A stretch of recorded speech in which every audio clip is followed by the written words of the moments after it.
Oh man, here they come again. Here they come again.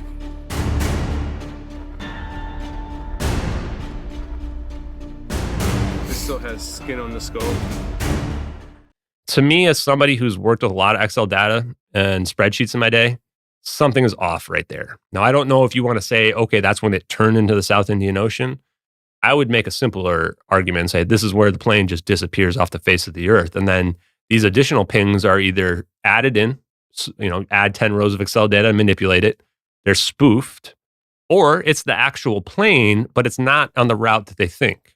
For example, if it's teleported somewhere, so we take our plane is over here, let's say, and now we're going to teleport it over here. And your satellite's at some point in the middle. If you thought the plane was over here, then you might think it's going down this way. But if the plane is actually over on this side, now the plane might be going down this way. The reason why that's important to what you were mentioning before, if we did teleport this plane to hide it or whatever other purpose there might be, where are we bringing it? To a military base potentially, or somewhere where we're going to, hide the people and disassemble the plane, etc. Turns out there was a sighting in the Maldives, 50 miles north of Diego Garcia, where the plane was so low that the people on the island could make out the windows of the passenger jet. This is extremely close to Diego Garcia. And a lot of the theories early on were that this plane somehow got to Diego Garcia. The problem was none of the data pointed to that, right? You couldn't say, okay, here's the Inmarsat pings, gets us right there.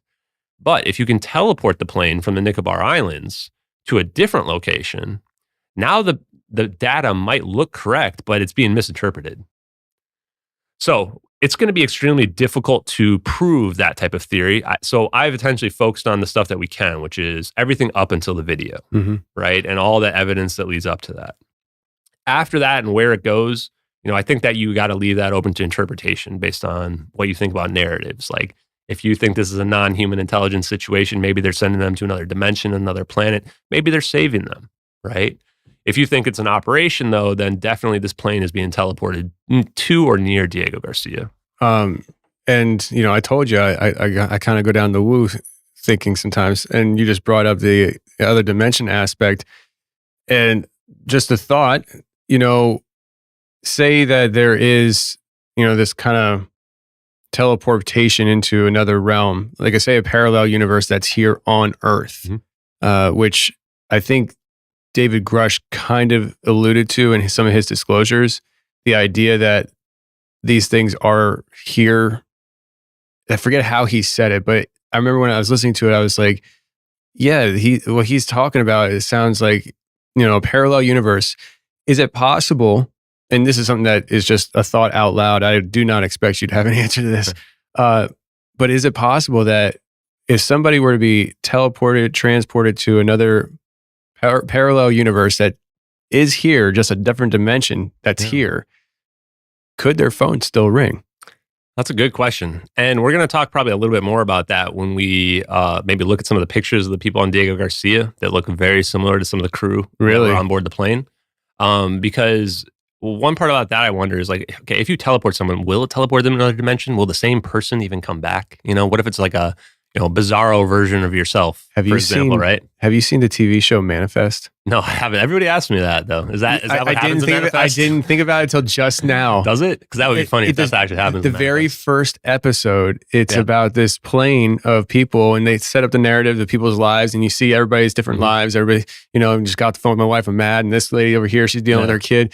But they hit like a thunderstorm or something, and just gone. It's gone. Yeah. And then I think it was like a year or two later, it just reappears, and they start rolling out this idea that when these people came back, they're different. They look like they're the same person, but they have these different abilities, and it starts coming out to this idea that it's like they're not the same people. Wow. And predictive programming, huh? I'm telling you, man. I wonder when that was put out, that show. I just remember binging it on Netflix. I should probably go revisit it now. Yeah, I may have to check it out now that you said that. I didn't know about that particular detail. That's pretty interesting. Yeah. So let's talk about the flight path real quick, because I think this is really interesting. So with respect to the flight path, the first thing that's interesting that happens is 30 minutes before takeoff, the plane stops connecting to one of the two satellites it's within range of. So it's within range of an IOR satellite, which is to the west, kind of over the Indian Ocean, and a POR satellite, which is over Southeast Asia. Now, the reason why this is important is that if you have two different pings, you can use the Doppler effect, or you can triangulate, whatever. I'm probably saying the wrong thing, but you can tell kind of where the plane is based on those different pings from the different satellites and the relative distance. You can triangulate the position, I think is the right way to say it. So the fact that it stops pinging to one of them 30 minutes before takeoff kind of shows that there might be some intent, operational intent to make the plane dark, right, or harder to find. This was tried to explain to me by Victor of the independent group as the plane being blocked by a building. Now, I've flown enough planes to know that that's nonsense. I've never been in a plane that the plane was blocked by a building from a satellite view before.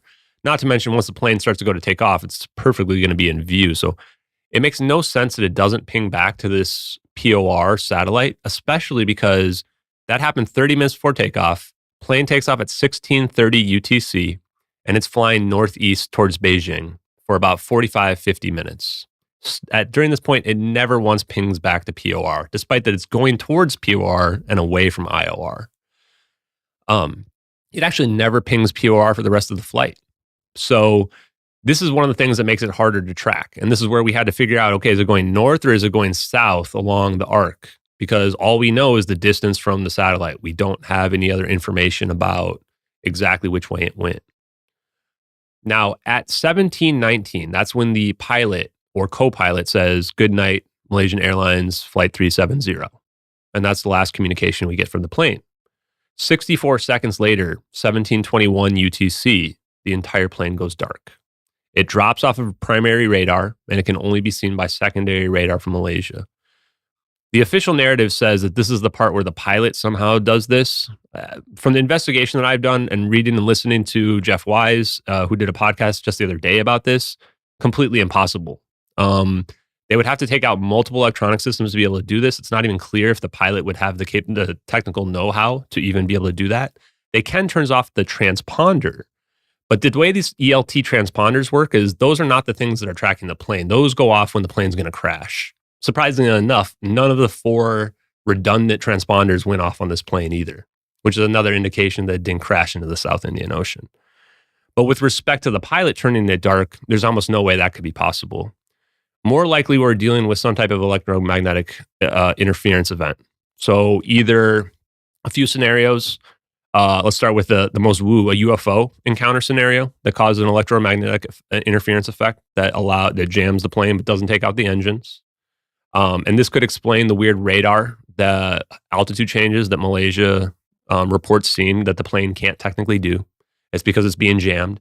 It could have been jammed by a device that somebody who's hijacking the plane had on board the plane. It could be operatives on the plane that were working with or against the pilot to make the plane go dark as well. And lastly, it could also be AWACS, which are the American radar planes that we have that can actually jam planes. And one of the earlier conspiracies was that they use these AWACS to actually control the plane and take it over, hack it. This was dismissed as being not possible, but right now I'm in the camp where I'm not sure if it is possible or not possible, especially when I'm dealing with looking at black holes. So I feel like if we can make black holes, we can probably pretty easily remote hack an airplane. I think it's a safe bet. Yeah. So this event happens, right? So no matter what you think here of this event, the next thing that happens is the plane turns around and goes directly to Penang Langkawi International Airport, which is the closest airport that can accommodate a 777 in an emergency situation. Keep in mind that Malaysia is not a first world country, and it's also 2 a.m. or something like that by the time this plane gets across Malaysia and gets to Penang. So the airport's not even technically open for commercial traffic at that point. It could probably take it in an emergency situation, but is it safe to land if you can't communicate or whatever? Not entirely sure. Whatever reason, the plane doesn't land there. The co-pilot's cell phone pings down the base down below when they get over the base there, which leads us to think that they were trying to make contact in some way. We don't have proof, but that seems to be what it indicates. And this is one of the last kind of pieces of direct evidence that we have for intent on board this plane. After it gets over Penang, it flies out to the Straits of Malacca. And the last radar location is at 1822. So around 1800, it's at Penang. 1822, it's off in the water now, and it just gets out of range of Malaysian radar. At 1825, the computer systems come back on in the plane, which is pretty odd to me. It's like, oh, you just got out of radar range, and now the computer systems turn back on. And this is the part where it's pretty close now to the Nicobar Islands. We got another 15 minutes and now we're going to be at the Nicobar Islands location. So we believe that it flew from the last radar location to our Nicobar Islands location. This is consistent with the official flight path is as well. And this is where our witness comes into play. I had no idea that there would be a witness that is this credible, that literally saw the plane fly right over her. She was in the spot going from India to Phuket in Thailand. She was right in the Strait of Malacca, and she sees a uniform orange glowing plane coming from the east, right where our plane will be coming, flies up and north around her, doing a counterclockwise rotation, just like we see in the videos. She says that it seems so low that she was afraid it was going to crash into the water. Just like, remember, we're looking at the videos, the plane is low, it's descending, and it's turning. She also says that she sees black smoke coming from the plane. Keep in mind, it's pitch black. The moon is set, the sun is set. There is no light whatsoever. So she's seeing a uniform orange glowing plane. She doesn't mention anything about orbs, just seeing this plane, which is interesting because our cameras are filming in infrared. So we've actually wondered for several weeks, are these orbs even visible to the human eye, the naked human eye? And I'm fairly confident now that they are not. But that is something that we kind of want to solidify and find out, because that can have huge implications on UFOlogy and any other supernatural stuff, right? And that could lend credence to the idea of ghosts and whatever other stuff as well. So the witness sees the plane. She gets freaked out by what she sees. She's afraid to report it. Not sure if she even should. She's not even sure if she saw what she saw, which is so odd to me, because if I see MH370 and I see it fly to the South Indian Ocean, I'm about to be famous. I'm about to be super excited, right? I'm going to help solve this mystery. But her reaction was more of, how do I explain what I saw? And how do I explain it with these experts who are telling me that it went to the South Indian Ocean? So I think that there's more to the story with our witness. And I want to report something for the first time here on your show, which is that we have made contact with the witness.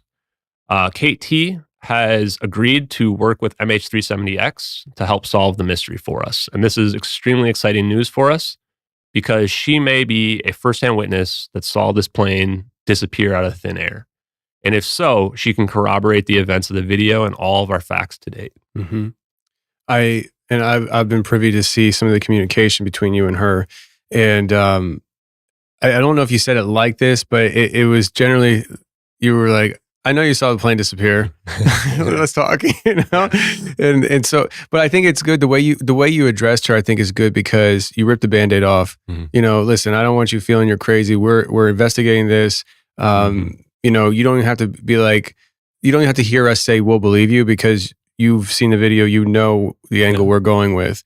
And there's a reason why you're here. Mm-hmm. She didn't have to reveal herself to you. Right. There's no need for it, especially if she's been in hiding and what you're doing is so far off of what she saw that she would never come out and talk to you about it, because you're wrong. It's not what she saw. The fact is, she took it on her own volition to respond to you and make contact and exchange emails. Yeah. So to me, without her, because this just happened this morning, and you were already here in Tennessee, and to me, it says that you're on the right track. Yeah. She's concurring that just by communicating with you, and I really hope she communicates in detail with you what she saw, because as far as we know, she's the only human witness to the event. Absolutely. And she can probably corroborate a lot of the stuff we've seen, maybe even explain some of the stuff that we're not sure about.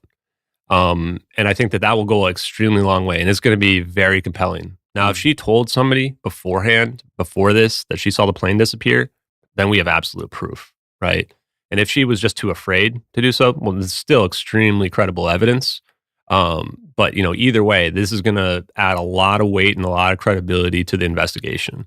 How do you know she is the one you've been looking for? Like, she's a witness to the event. How can you confirm that she's not just somebody who saw the Reddit thread, saw Twitter, and is like, let me play games with these guys because I'm bored? No, I'm 100% sure. We found her on Twitter right away. She has followed me as of today as well. That was kind of the first indication that this is really her. I had sent her a couple of messages, kind of like you said, respectfully, being like, hey, don't let this blow your mind when you see it here, but we are, investigating this and we want your input. And then we also reached out to her on the side. We found another contact information for her. So yeah, we're 100% sure that we are talking to the right person at this point. And was her story well known? Like, how did you know that how'd you know to even look for her? That's the crazy part. I had known there was witnesses, right? Like at least 6 witnesses of various degrees, and I found most of them to not be credible. When we realized that the southern location in the South Indian Ocean was incorrect, what we were able to do is we were able to look at the satellite, the shift in the satellite coordinates, and we were able to realize that there's only one possible capability. The plane has to be flying south and to the east. And what this means is that it cannot be the southern location. It just doesn't fit with the flight path, and it didn't fit with what we were seeing in the movement. If there was a negative sign, this plane would have to be going north and to the east. Now, what we see in both videos is the plane is turning left. So if you are going north and you turn left, you're going northwest. If you're going south and you turn left, you're going southeast. Since we know from the coordinates, the plane is going in south, the video is actually moving south into the east, regardless of what we see, that's just from the coordinate shifts. We know that this has to be the northern location, the Nicobar Islands. The plane is going south into the east in our video. So once we realized that, the whole investigation changed. We realized this Southeast Indian Ocean, where we could find no evidence for anything happening down there, was just bunk. And everything started to line up at this Nicobar Islands location. I started looking for witnesses, found KT right away, found that she had multiple blogs where she talked about it, and a forum. Everything is well documented. And so even without her involvement, the amount of evidence that she was able to provide to corroborate the events is significant. But with her involvement, now we have a direct witness who might be willing to testify and really just nail this thing down.